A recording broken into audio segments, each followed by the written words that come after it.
my friends, the message of Fatima has massive importance and relevance for the 21st century. The Holy Father, St. John Paul II, Benedict Emeritus, and Pope Francis have all underscored the importance of Fatima for today.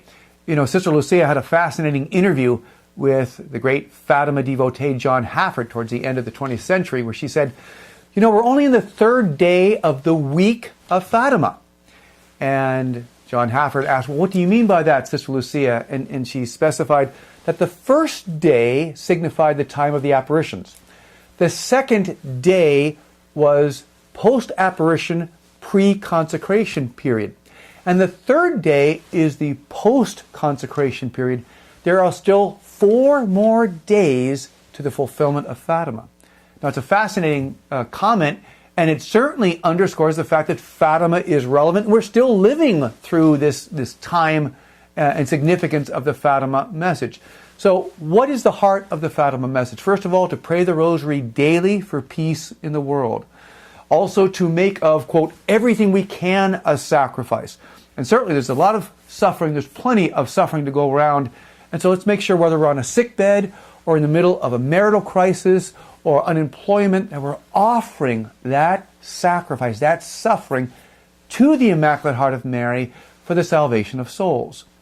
There's also the Fatima call of the 5 first Saturday devotions. In fact, on July 13th of 1917, when Our Lady came to ask for the consecration of Russia, which incidentally, Pope St. John Paul II did complete on March 25th of 1984, and a recent book by the nuns from the convent of Sister Lucia have just again confirmed that indeed the consecration was completed, that with these 5 first Saturday devotions, which came in the same line as the call for the consecration of Russia, we are called every first Saturday to, number 1, confess, go to confession, and the parameters of that are within 8 days of the actual first Saturday.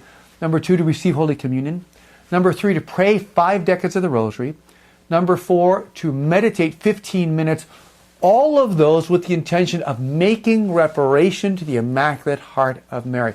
My friends, you won't understand Fatima unless we understand reparation. That God has given us the call, the duty, the responsibility to console the Heart of Mary, to make up for the rejection of this most beautiful and immaculate mother.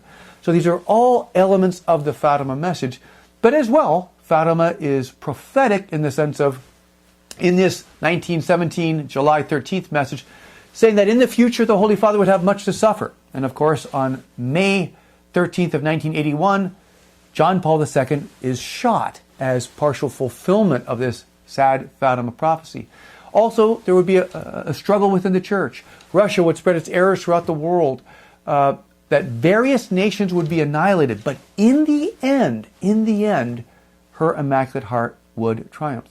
Many Fatima commentators, and I would certainly agree with them, also say that for the fulfillment of the message of Fatima, you need to have the proclamation of Mary as the world's spiritual mother, a solemn definition that Mary is the co-redemptrix, mediatrix, and advocate between Jesus and humanity, so that she can fully exercise these powers. She can enact her full motherly intercession for our world, for our families, for our hearts.